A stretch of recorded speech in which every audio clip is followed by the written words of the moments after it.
boa tarde, sejam bem-vindos à nossa conversa semanal sobre tecnologia e suas aplicações com o nosso conteudista parceiro Luiz Pacheco. Se você que está aqui assistindo a gente não é uma pessoa de tecnologia, fique, porque é exatamente para você que a gente traz essas conversas, para poder explicar esses conceitos todos de tecnologia que a gente tem visto por aí, lido o tempo todo, mas que a gente ainda não entendeu o que é, e o professor Luiz Pacheco traz aqui esses conteúdos todos e a missão de explicar para a gente com vocabulário simples, leigo, para quem não é da área, e ajudando a gente a entender como é que esses conceitos nos afetam na nossa vida, no dia a dia, nas nossas carreiras, por que eles são importantes para a gente, e um mínimo que a gente tem que saber e conhecer sobre eles. Se vocês não assistiram o nosso papo da semana passada, a gente falou muito de algoritmos e como eles interferem nas plataformas de streaming. Vai lá no nosso canal do YouTube e assiste, porque é obrigatório. A gente precisa entender como é que os algoritmos estão ajudando o nosso conteúdo a chegar num volume maior ou menor para a nossa audiência. Luiz, boa tarde, tudo bem? Obrigada por estar aqui com a gente hoje. Corajoso vocês. Boa tarde, Carol, boa tarde a todos que estão nos assistindo. É muito legal poder passar esse conteúdo para vocês, né, e tentar usar realmente uma linguagem simples, acessível, e principalmente mostrar como que a tecnologia faz parte aí do nosso dia a dia, como que ela está presente aí na nossa vida, e muitas vezes a gente não se dá conta disso, né. Na semana passada, quando nós conversamos ali sobre os algoritmos de recomendação, eu tive alguns feedbacks interessantes, do tipo, nossa, eu nunca tinha pensado que, como é que aquela tela é mostrada para mim, nunca tinha pensado que realmente algumas coisas começam a aparecer nas minhas páginas de uma maneira muito intensa, e a gente, né, dá o alerta para isso, né, do que realmente está por trás disso tudo, e é bacana a gente conhecer e saber como a gente pode um dia, quem sabe, usar isso a nosso favor, né, como um produtor de conteúdo, um produtor de tecnologia, a gente pode também usar esses algoritmos e fazer com que o nosso público seja mais engajado, seja mais impactado com as mensagens corretas, né. Desde sempre que a gente tem uma necessidade de envio de uma mensagem que o conteúdo não deve ser lido por outras pessoas, ele exige, então, alguma técnica para que esse conteúdo seja escondido, seja manipulado de maneira que só quem deve receber isso tenha condições de abrir esse conteúdo e interpretá-lo, né? Então, lá nos antepassados nossos, aí lá na antiguidade, né, já se usava alguma técnica de criptografia. Então, a primeira palavra-chave é criptografia. O que se fazia, então, era mesclar as palavras, as letras das palavras, misturando de acordo com alguma regra, para que a pessoa, quando recebesse, pudesse aplicar a regra ao contrário e ter, então, a mensagem aberta, né? Então, a gente poderia, então, usar uma regra simples, como, por exemplo, pega uma letra do alfabeto e troca ela para 3 letras adiante. Então, o que seria A, B, C, D, vira D. Aquilo que era B, C, D, E, vira E. E a gente faz a mensagem e depois lá a outra pessoa, quando vai abrir a mensagem, faz ao contrário, 3 letras a menos. Então, quando recebe um E, tira D, C, B. Aí sabe que é o B. E assim vai fazendo a transcrição da mensagem. Isso servia para quê? Se eu sou lá um general, quero fazer um ataque, minha força do exército está lá no campo, eu quero saber ordenar um ataque, alguma estratégia, alguma coisa assim, e eu tinha que mandar um mensageiro. Essa mensagem não tinha nenhuma tecnologia para fazer ela chegar de um canto ao outro, não é mesmo? Então, ia lá o mensageiro montado no cavalo e chegava lá e entregava a mensagem para o general lá no campo de batalha. Bem, se esse mensageiro fosse interceptado no meio do caminho, o que ia acontecer? E a mensagem fosse aberta, de repente o inimigo ia saber qual era o plano, ia frustrar aí os planos de ataque. Então, por isso a mensagem era cifrada, né? Então, a criptografia, ela vai cifrar a mensagem para que ela fique inacessível para todas as pessoas, exceto para aquelas que conhecem o código, para fazer, ao contrário, a aplicação do código e conseguir abrir, então, a mensagem, né? Bom, isso veio evoluindo ao longo dos tempos, os sistemas de criptografia foram ficando mais sofisticados, né? E a gente tem aí um episódio na Segunda Guerra Mundial que os alemães e os aliados alemães, né, desenvolveram uma máquina. Se você puder colocar aquele slide, Carol, que fala um pouquinho da máquina, isso mesmo.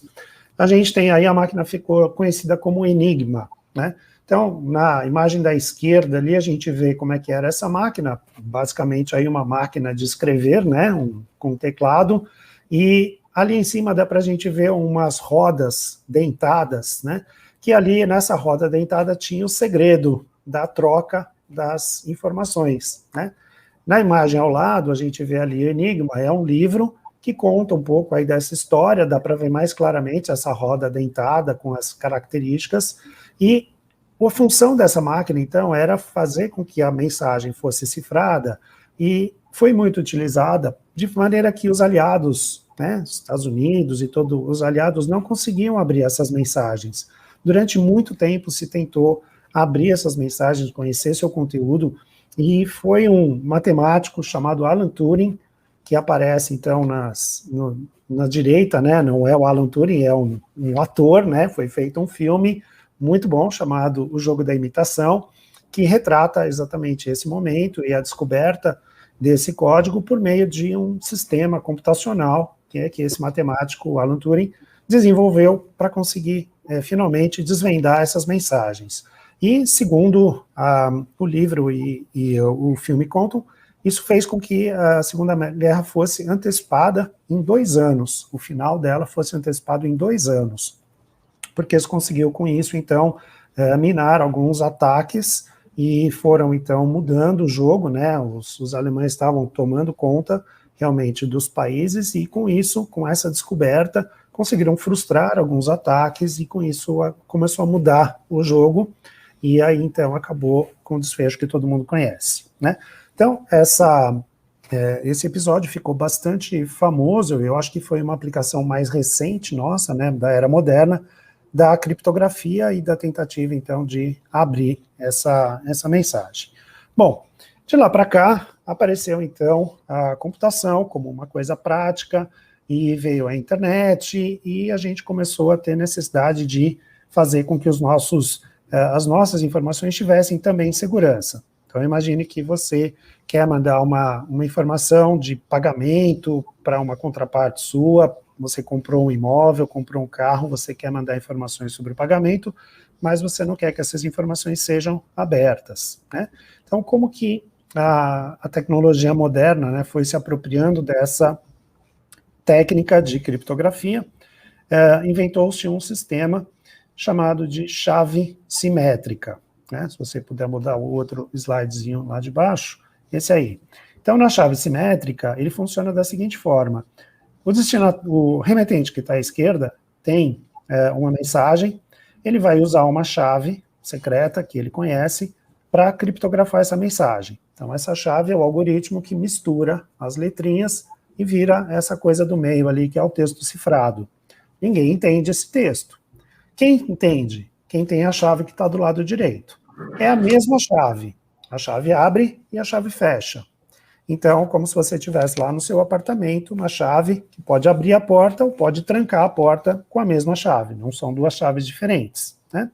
Então, isso aí foi a primeira invenção dentro do mundo mais atual de internet, né, para fazer com que você tivesse uma criptografia. E os métodos foram ficando cada vez mais complexos, a ponto de que, quando a gente tem esse modelo de chave simétrica, onde eu tenho um par de chaves para abrir e fechar qualquer elemento, a gente estima que a quantidade de bits, né, de informações relativas a cada senha, a cada chave que está colocada ali, tem uma dificuldade, um grau de dificuldade bastante grande para ser quebrado, para ser descoberto e aberto. Se você puder passar no slide de baixo, um pouco mais, esse. Tem aí, então, uma estimativa de quanto tempo a gente teria, né, no poder computacional de uma máquina comum, né, porque a gente está falando ali de 1 GHz, que é a velocidade baixa para um clock de processador hoje em dia, né. Se uma chave de 32 bits, que equivale aí a 4 bytes ou a 4 números ou letras, né? Aquilo que a gente tem no nosso cartão magnético do banco, por exemplo. O cartão de débito, você vai lá e digita 4 números, né? São 32 bits. Com esse poder de computação de uma máquina comum, demoraria 35 minutos para descobrir a sua senha, tá? Mesmo que você tenha 4 bilhões de combinações diferentes, né, teria apenas 35 minutos para descobrir. Se eu aumentar a chave para 56 bits, ou algo equivalente a 8 dígitos, eu já passo para 1.142 anos para descobrir. Um pouquinho maior, o dobro, 128 bits, seria 10 elevado a 24 anos, e 168 bits, 10 elevado a 36. Né? Pô, legal, então esse é um mecanismo super seguro. Mas ele tem uma falha. Para que eu faça ele funcionar, eu preciso mandar essa chave para alguém. Então, se eu quiser trocar com você uma mensagem cifrada, eu preciso te mandar a chave. E como que eu mando essa chave se o meio de comunicação não é seguro e alguém pode roubar essa chave no meio do caminho e ficar sabendo da mensagem? E aí passou alguns anos e foi desenvolvido um outro mecanismo chamado de chave assimétrica. Aí, se você puder andar um pouquinho mais, o mecanismo de assimétrica, ele trabalha com o conceito, passou, volta um. Esse mesmo. Ele trabalha com o conceito de chave pública. Então, ele é um par de chaves também, só que uma é privada, ninguém mexe nela, e uma outra chave é pública. Ela fica disponível. Então, o que acontece? Se eu quiser mandar uma mensagem para você, a sua chave pública está lá na internet. Mas quem tem o par dela para abrir a mensagem? Só você. Então, eu pego a sua chave pública para misturar a mensagem que eu quero te enviar. Essa mensagem fica misturada, ninguém consegue abrir. E quando você recebe, você usa a sua chave privada para abrir a mensagem. Então, é seguro, porque eu uso a sua chave pública, ela não serve para abrir nenhuma mensagem, ela só serve para fechar a mensagem, e só quem consegue abrir a chave é você.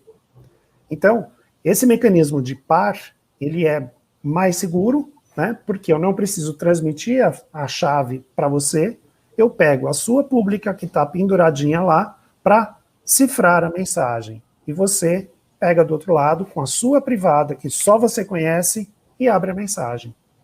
Então, isso resolve um grande problema, que era o de transferir a informação. Então, eu posso ter a minha chave pública e a minha privada. Quer dizer, a minha pública eu penduro lá na internet. Você quer mandar uma mensagem para mim, você faz o inverso. Pega a minha chave pública e manda para mim a informação, e eu abro com a minha chave privada. Então, isso resolve de um ponta a ponta como que a gente consegue trafegar esse dado corretamente sem ter receio de abertura, né? E tem um aspectozinho a mais que é interessante, que é o seguinte: quando eu quero mandar mensagem para você, só você consegue abrir. Mas como que você sabe que fui eu que mandei a mensagem, já que essa chave pública está lá na internet e qualquer um pode te mandar dizendo que sou eu? Como que você garante a autenticidade dessa mensagem, né? Então, aí a gente pode fazer o mecanismo contrário. Quando eu pego essa mensagem e criptografo ela com a sua chave pública, essa parte de dentro só você consegue abrir. A parte de fora, o que que eu faço? Eu pego a minha chave privada e criptografo essa mensagem toda. Quando você recebe isso e diz assim, olha, o remetente é o Luiz, você vai lá na minha chave pública e usa ela para abrir essa mensagem.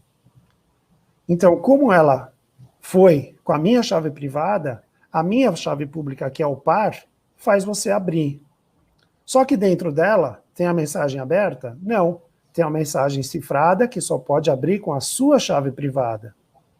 Então, a gente vai usar esse mecanismo de chave pública e privada 2 vezes. A primeira, eu uso a sua pública para criptografar, para garantir que esse miolo só você consegue abrir.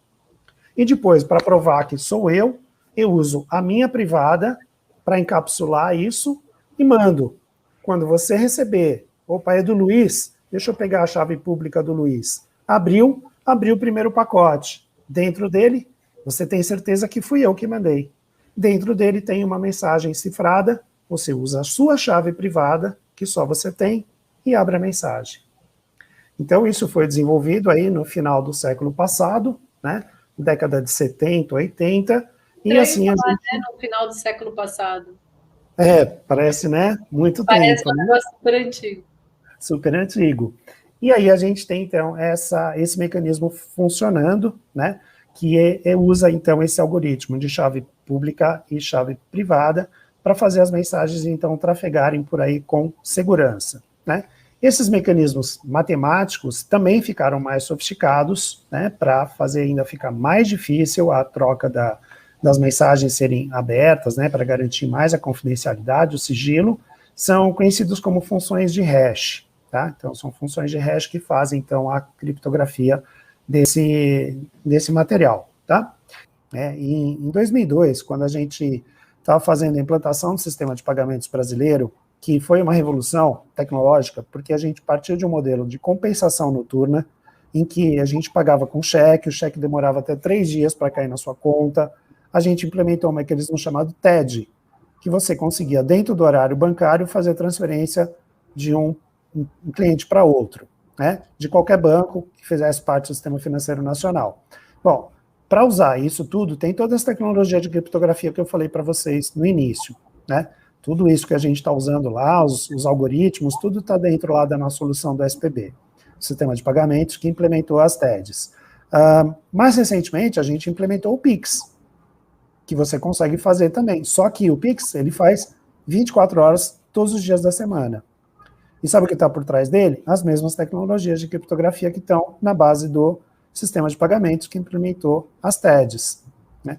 Então, a gente tem aí uma evolução do sistema financeiro que caminha junto, né, com essa necessidade de criptografar as informações, de dar sigilo, de dar segurança, para que eu não possa ter margem para dizer, olha, eu fiz o pagamento, está aqui a prova, tiro uma imagem, falsifico a imagem, mando para você, e você fala, mas eu não recebi, né? Ou seja, você tem como rastrear isso tudo.